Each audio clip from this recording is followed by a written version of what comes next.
I am so glad you are here. I'm Liz from Megas Books and Herbs, and it is a live Wednesday with special guest Raven Digitalis. He will be appearing shortly. But first, yes, first, let's do what is she drinking, what is she wearing game, shall we?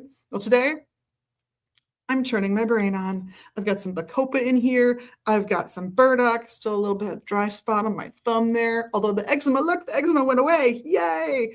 And a few other goodies are in here. Little ashwagandha. Deliciousness.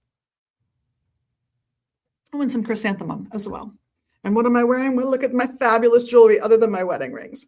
So I've got a couple of amethysts. This one's just a cabochon, and this one's a faceted. I've got that beautiful sterling silver lotus in there, and I've got gorgeous, gorgeous apatite. Just look at that beauty. These are all from Tracy's Treasures. And I have some other jewelry we just got in to show you guys real quick for what's cool and new in a few minutes. But let's go to what is happening around here. Take you through the first few weeks of the month just to let you know what fun you can have when you come in. So on this Saturday, March 7th, the Alliance Coven will be here. They will be doing their Dedicants class. So it's not the Seekers class. It's not the 101. It's kind of the 102 or the 101B.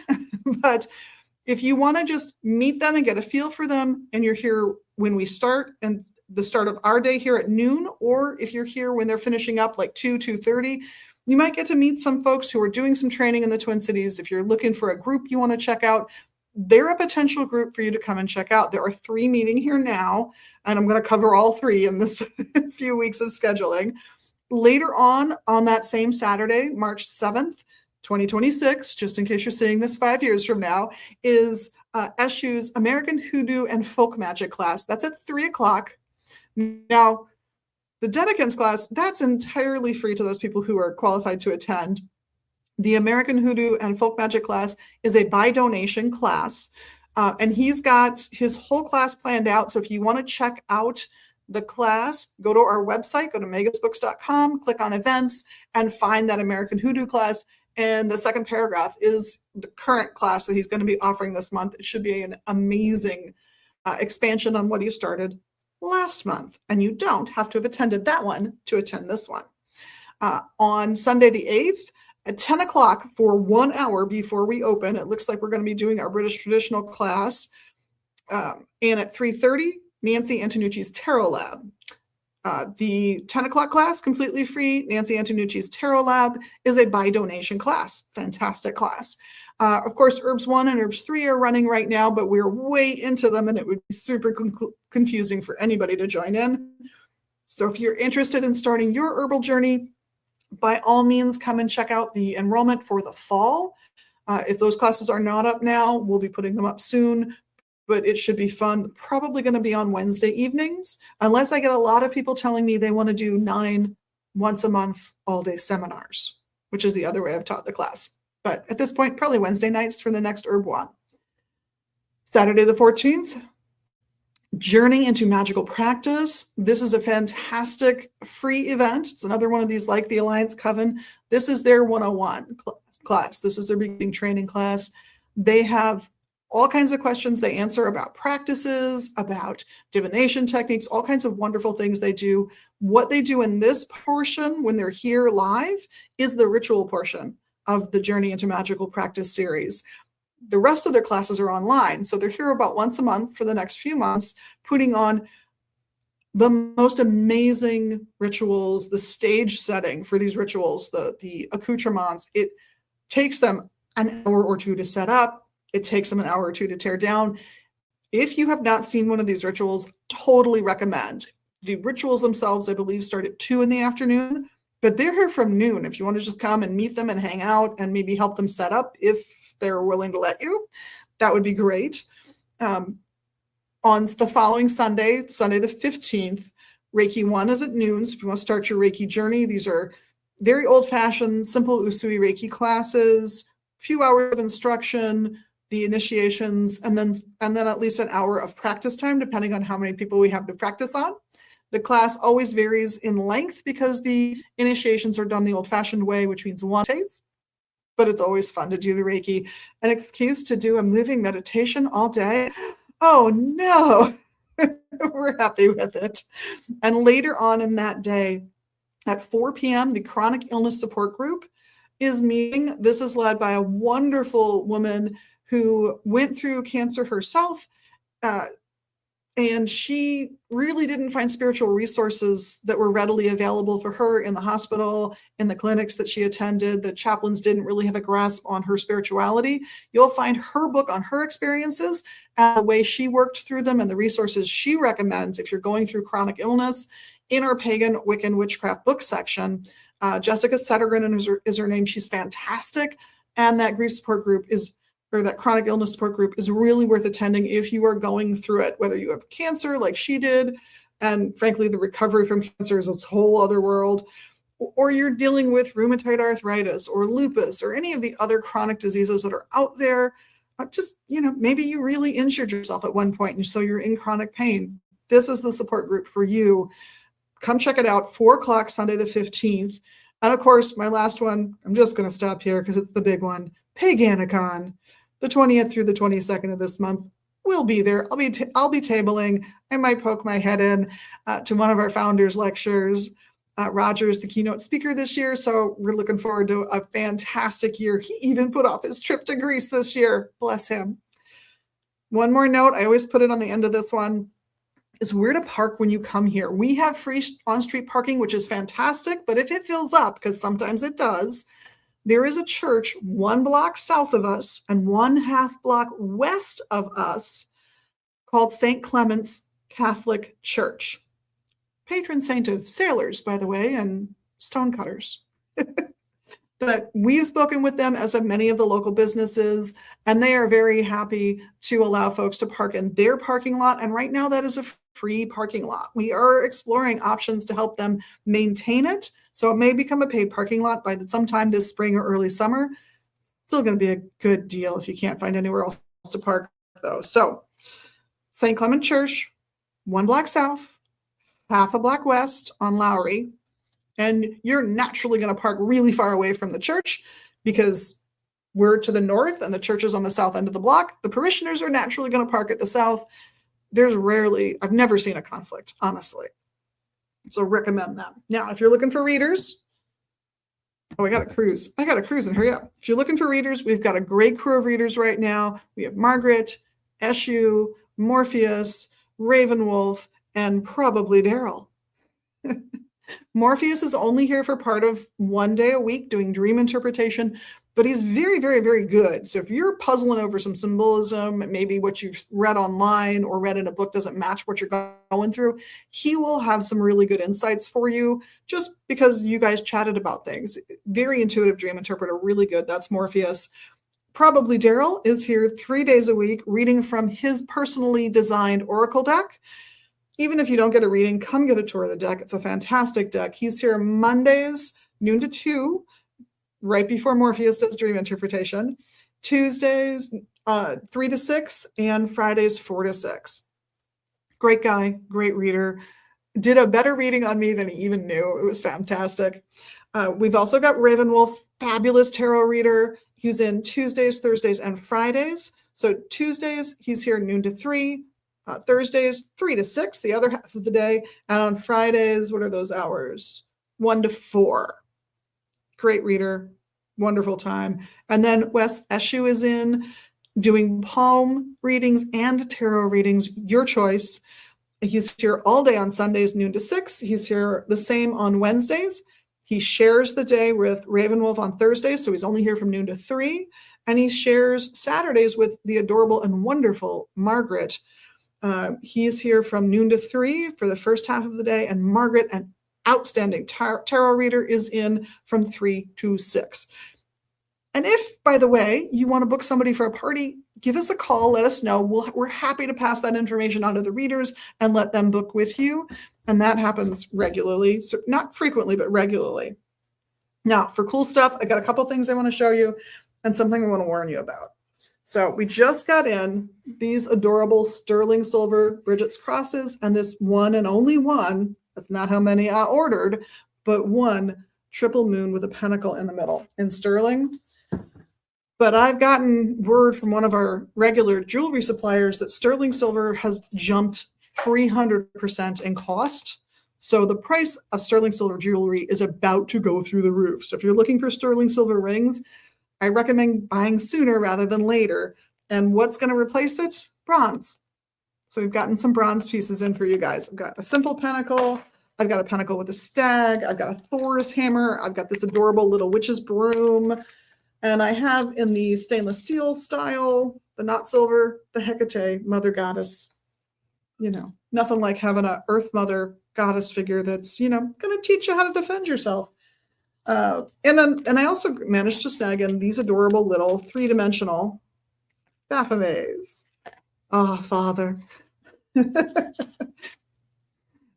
That's cool stuff that's coming. Oh, wait, I have one more little pile for you guys. Some of the stuff that's coming up from the vaults downstairs temporarily, and some stuff that I've been talking about these last few weeks is going back down, is One Spirit Tarot. This is an out-of-print tarot deck. It's adorable. Tarot of the Old Path.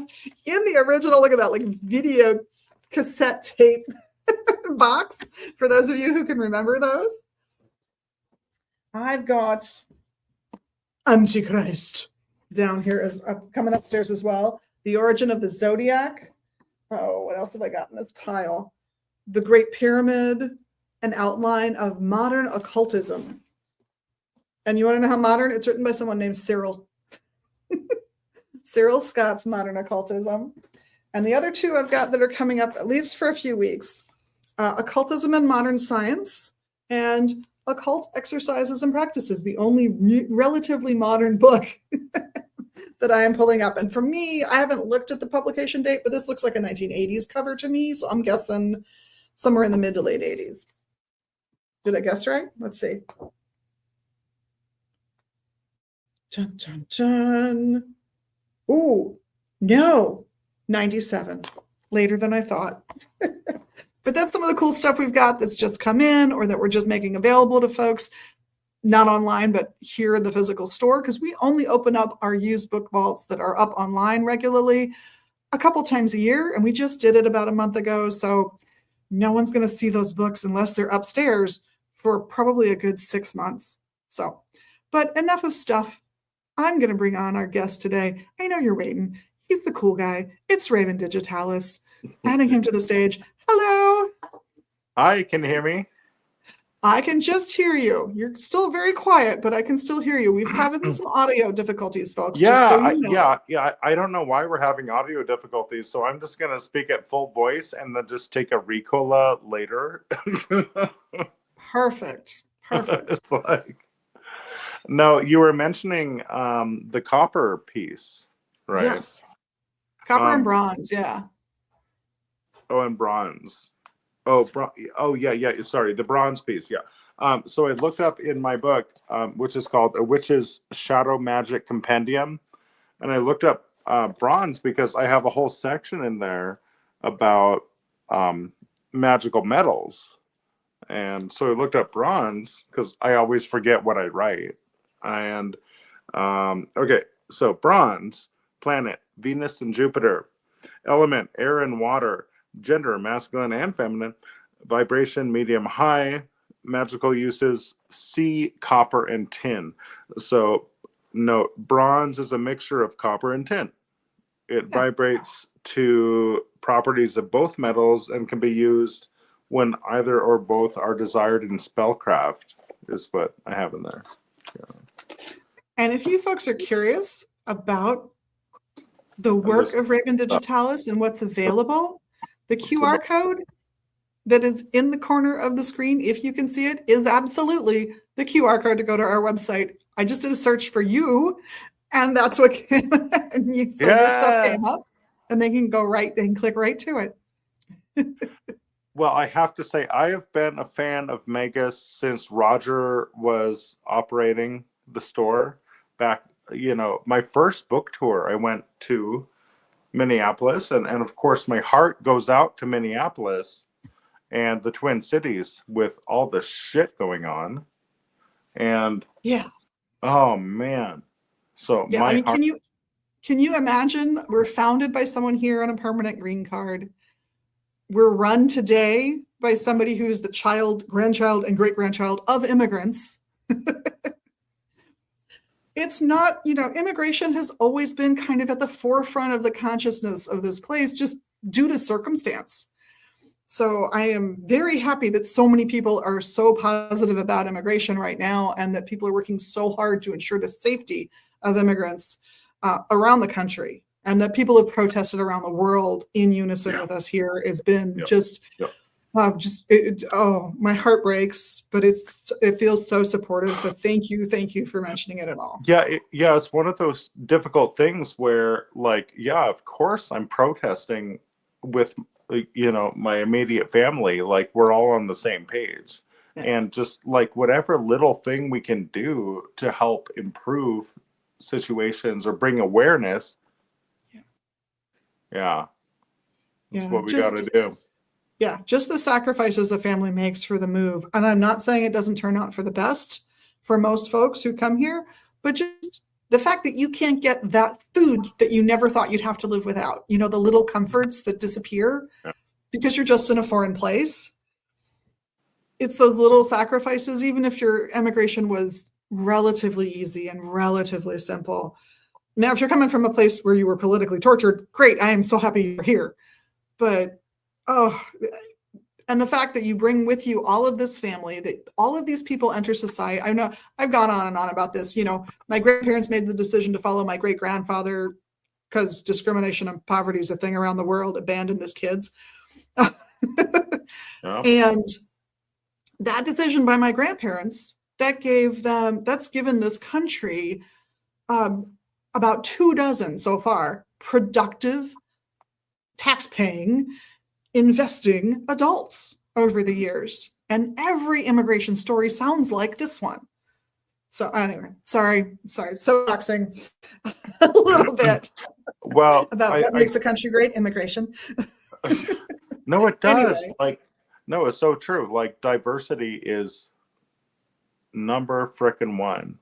And like, I'm friends, and we caught up on video like a couple days ago with Angela Harrelson, who's the auntie of George Floyd, aka Perry, and just had a great catch up the other day. And I was blessed to visit George Floyd's memorial site in Minneapolis because I was staying on my last book tour for this one, The Empath's Oracle, which is with Llewellyn. They're in Woodbury. So on that book tour, I was blessed to stay with my good friend Dusty, and they brought me to the memorial site. And I was crying. I was offering tobacco. Like, I was doing all these things, offering incense.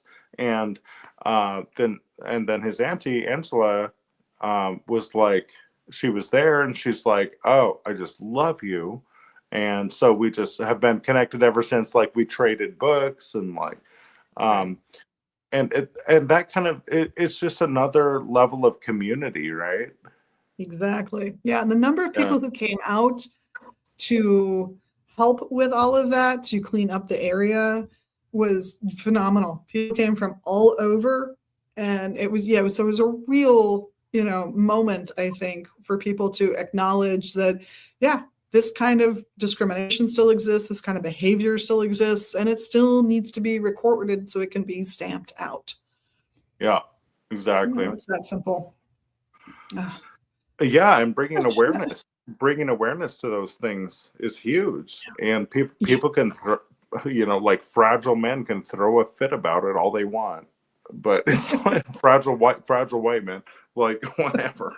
Like, I can throw a fit about it, but it's like, girl, nope. We need representation. All the diversity needs representation. So yes, it does. And frankly, it's the exchange of ideas that has propelled most societies forward. And immigration, no matter how cruelly or kindly it's done, has always been one of the cornerstones of those exchanges of ideas. It's just necessary for society to propel forward. Which also means you have to value everyone in society and their potential for input. Yeah. Yep. So Yep. you got to treat everybody. That's evolution. It's Yeah, evolution. Yeah. completely, completely. Yeah. Yeah. Forward momentum. Yeah, it is by working through those ideas. And every generation has to do some of that themselves, and every generation builds on the previous one to some extent. And Yes. Yes. Yes. that's the thing we want. So tell me about your fabulous new project. Yeah. Okay. So I've got my books here on hand, um, which I'm like dropping. Hold on. Okay. I don't know. So again, number one, I've been a fan of Magus books for frickin' since 2007 when I went there on my first book tour for my first book called Gothcraft, Gothcraft, Gothcraft. That was my first book. For some reason, it's still my highest seller for now. And it was a hit or miss thing because I got a lot of negative feedback, a lot of positive feedback, had a lot of models in the book. And I was also 24 when I wrote it. I'm 42 now, so it's like those numbers are reversed. But oh man, I just adore Roger so much, and I know that Magus has moved locations a number of times, and Yeah. still you're upholding the energy there and upholding that goodness and that reaching other people. I think Magus was the first place that I got poplar buds, and some graveyard dirt. There were a few different things. Well, many different things. Oh, I also got Alistair Crowley's book 4 there. Oh, Back nice.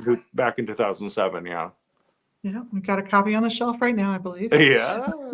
Got to have the classics. Yep, Yes. Exactly. exactly. No, I remember And- you coming in for that book signing. You were fantastic at oh, that book signing. you remember that? Oh Oh, yeah. that's so cool. Great. Thanks. I've been here not as long as Roger, but almost. And by the way, he still comes in if he's in the country every Wednesday. He'll be here in an hour to make me leave the building. Good. Well, please give him some shit for me. I absolutely will. Okay.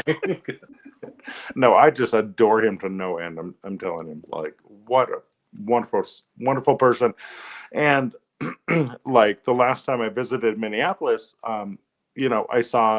got to hang out with him and his wife and his family and friends, and got to see his art studio. Mm-hmm. Just like it's like a holy site. It is amazing. It's like Yes. amazing.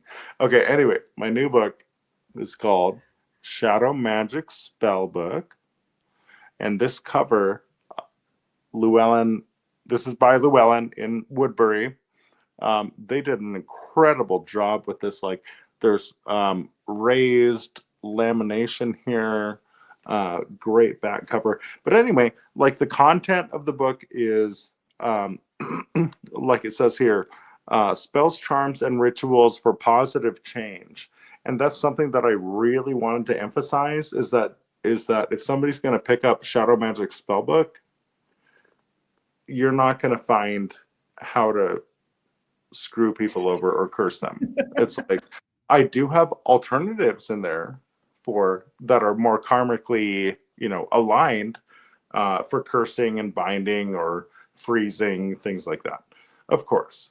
But mainly it's, the first chapter is all the inner shadow, the internal shadow, and that's what I feel is the most important when it comes to shadow work and shadow magic, is looking at our internal shadows. And I do that all the time. I am not perfect. I'm not an expert at that.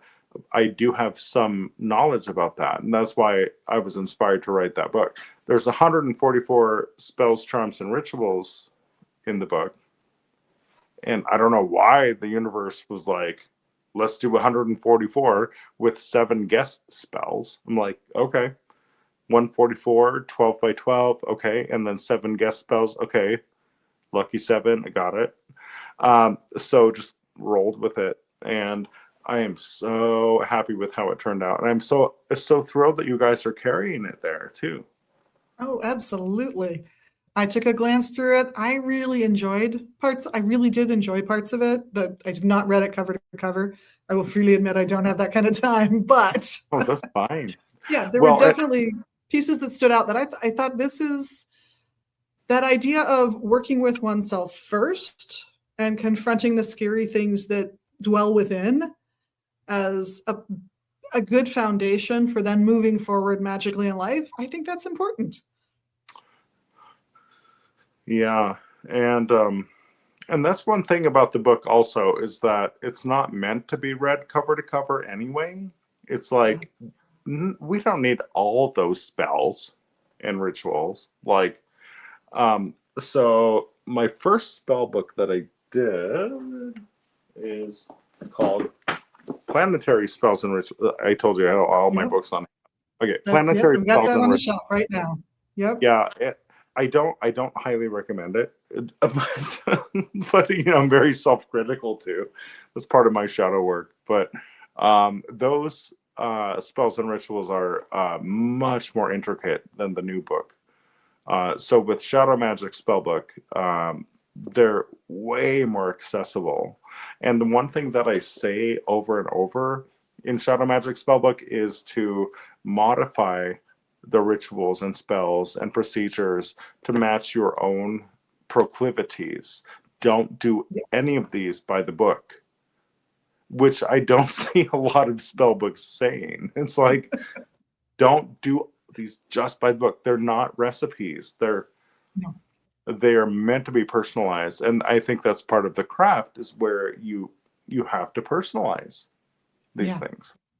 Absolutely. In fact, I hate to say this because as a book person who's raised like by a college librarian and everything, you should never write in a book. These are books I encourage people to write in. If your interpretation of Mhm. something is different than the author's, make a note. You'll find it valuable when you go back. If you change the ritual, write down right there so that it's there the next time you look what you changed, maybe a little bit about why and how well it worked. Yeah, yeah, exactly. Yeah, and in that sense, it's a lot like recipes. Like I'll look at some of my mother's recipes for cooking, and it's like, don't add this, add some more of this. It's like Yeah. it's a similar kind of thing, and these are the results, like you said, like Mhm. results, like you know. Yeah, no, I think there's a place for a complicated, more formal ritual, and I think that can be Oh a yeah, valuable, worthwhile, beautiful experience.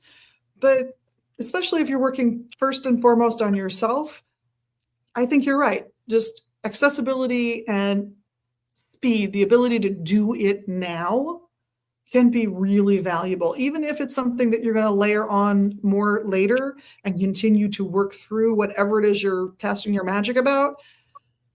I still think at least let's get it started, right? exactly. Yeah, and that's why I chose for um, again the new book um, to begin with internal shadow spells, the inner work, Yeah. and what we're doing with it, like the Jungian sense of shadow, things that have been repressed. There's trauma work in there, all these things.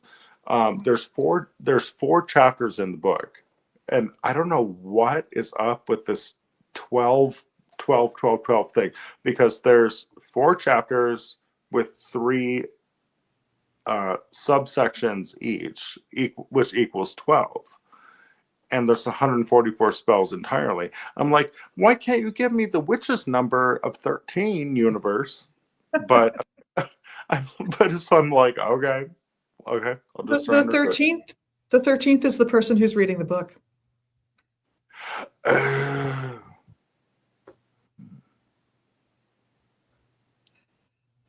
The one who's doing the work. okay. That's your In- unfinished chapter. Interesting. Oh, so it's like an etheric kind of chapter. Yeah. Whoa. Oh, that's trippy. Okay, I'm tripping out. Like, that's awesome. I love it. So the the first chapter is all about the internal shadow. The second one is the interpersonal shadow, and that's Mhm. where I get into things like a lot of protection magic, um, alternatives to cursing, and how we deal with each other's shadows just socially, and then also navigating um, just society in general. And then the third chapter of the four is about the shadow of nature. So we just, like, at the time of this recording, we just went through an eclipse. We went through this giant planetary alignment. Mercury just did its thing. It's like there's all these things going on.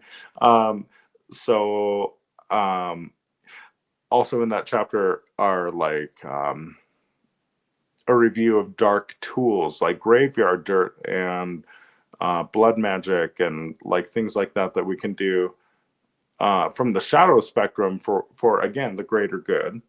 And then the fourth and final chapter is called The Shadow of the Other World. And so the other world involves dreams and sleep, which is very Jungian also. It kind of wraps it up. But it also involves like ancestral veneration, venerating our ancestors and those who have passed, and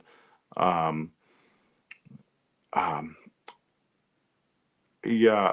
So I feel really good about the project, and like and just the way that the book turned out. I'm Oh, just yeah. so thrilled with it. Like Llewellyn Yeah. does an incredible job, and again, for the Twin Cities viewers and listeners, they're in Minneapolis or they're in Woodbury.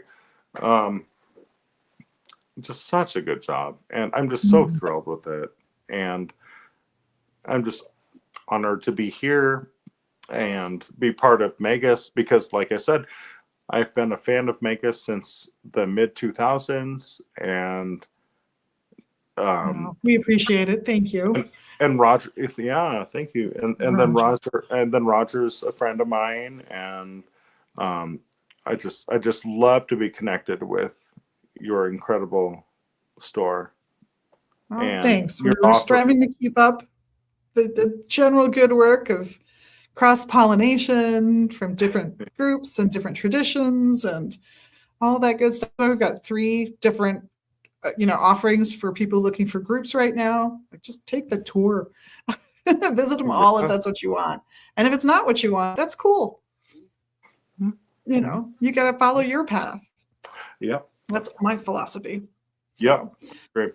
well, I actually have a question for you about ancestor worship because it came up yesterday. Somebody asked me a question. I'd be curious to know what your answer would be. I'm happy to share mine too, but they will work with deities that they feel pulled to, that they feel they have gotten a calling from. And recently, just recently, they've started getting those calls from ancestors. And they're trying to figure out how to do both. And it's not a conflict they're getting from anything out there. It's not like there's a god like pouting and stomping its feet. It's entirely their angst about it.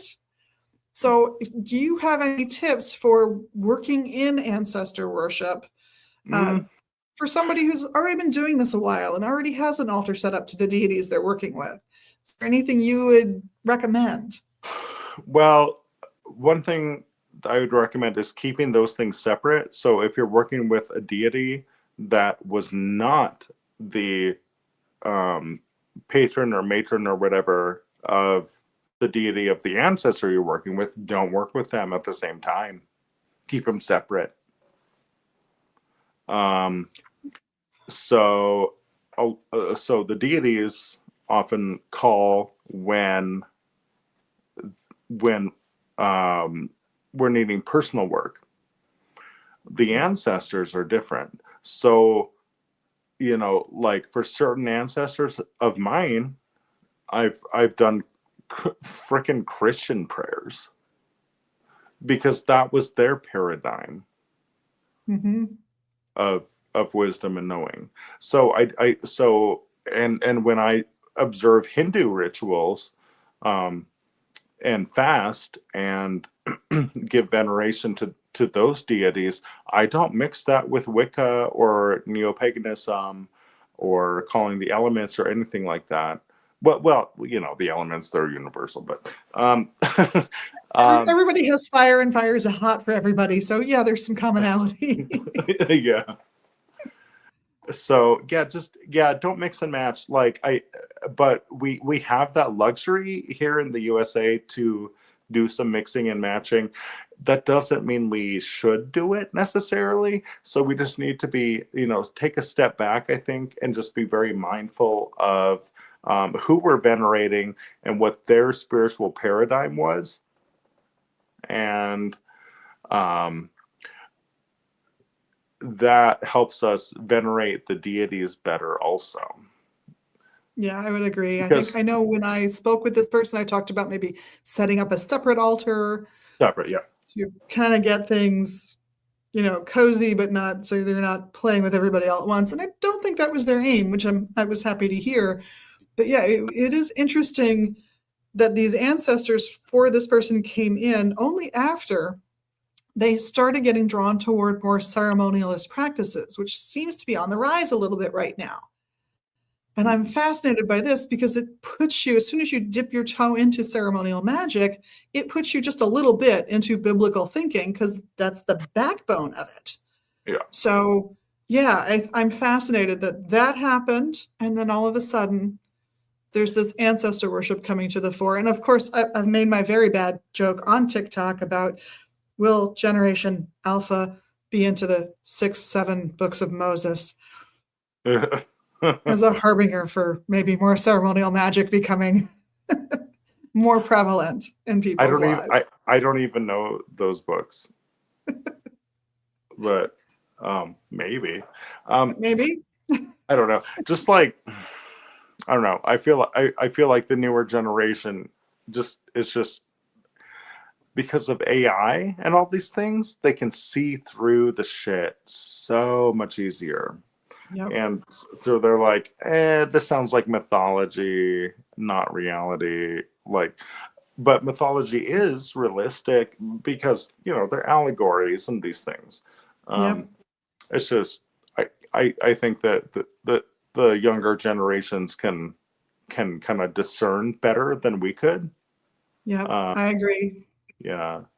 And honestly, I think the real lesson there is that they are analogies and that ritual is a bunch of symbols. And so what does it mean to you? What did it mean to the people who created that particular ritual? Does their symbolism align with your thought process? It might not. And what does the ritual mean to you? And does it give you the two things I think every religion should always give everyone, which is joy. If your practices do not ultimately bring you joy, you're in the wrong religion.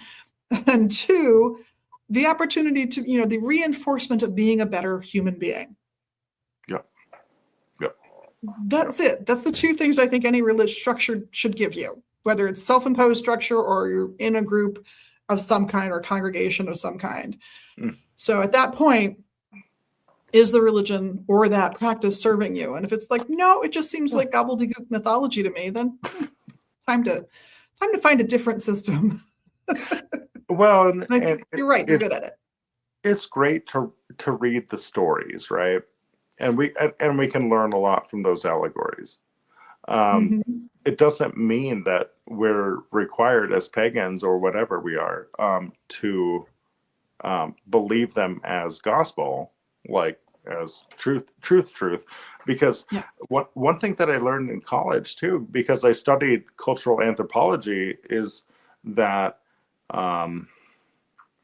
like mythical truth is not something lesser than like everyday world truth, because it's all in the ether, it's all egregorical, it's all here.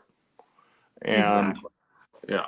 And of course, like I'm sure you have been too, I'm frustrated with the division between the biblical Jesus, who is a guru and an elder and just a beautiful person, beautiful guide and leader, versus the white Christian nationalist version.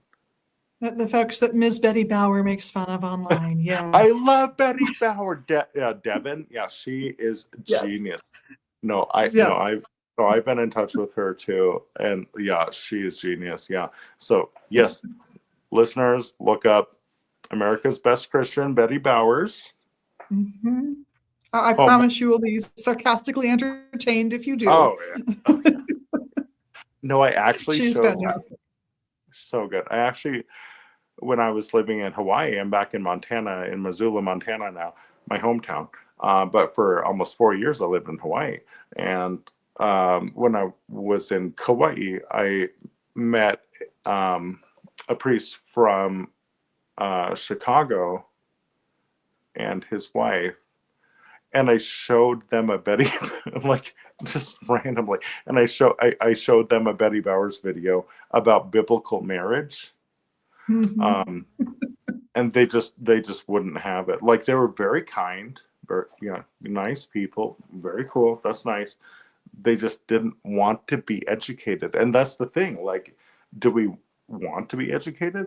And like, here's my esoteric empathy book. This is the favorite book that I've ever written. Is esoteric empathy. This That's a took me. great read. I would recommend it. Oh, thank you. And that took me like 6 years to get together.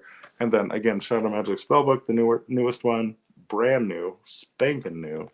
Um, but I think one thing that I discuss is that some people just don't want to learn, and they're fine in their paradigm and their worldview. And if they're not hurting anybody, cool. Yeah. They It's like, found what works for them. yeah, and that's their journey. Yeah. Yeah. I'm the kind of person who always goes, look, there's another mountain. I'm going to I climb that know. intellectual mountain next. But that's me. And Exactly. you don't have to do that if it's not who you are.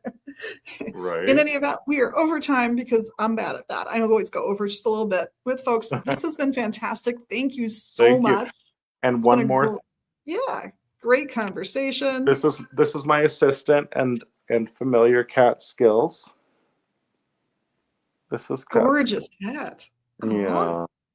So he's reluctantly going to the vet today to get his nails clipped. Ooh. I'm sure you have treats. I'm sure you have compensation. We do, yeah. Oh yeah, we got him. And please say Well, hello. Please say hello to Roger for me and for everybody over at Megas. Yeah, you guys, whoever's listening or watching, please just continue to support Megas. It's one of my favorite metaphysical shops in the world, and they know what they're doing, and they will lead you in the right direction. Just yeah, they've thank you. always I'm led me. blushing. Appreciate you. And for everybody else out there, thank you so much for watching and watching on the replay too. Looking forward to more comments. And on behalf of myself and the rest of the crew, thank you for being your amazing magical you. We love that about you. And of course, for doing the little amazing magical things you can do here in social media land. I know you know what they are. Have a blessed week, everybody. And we will see you soon. Blessed be.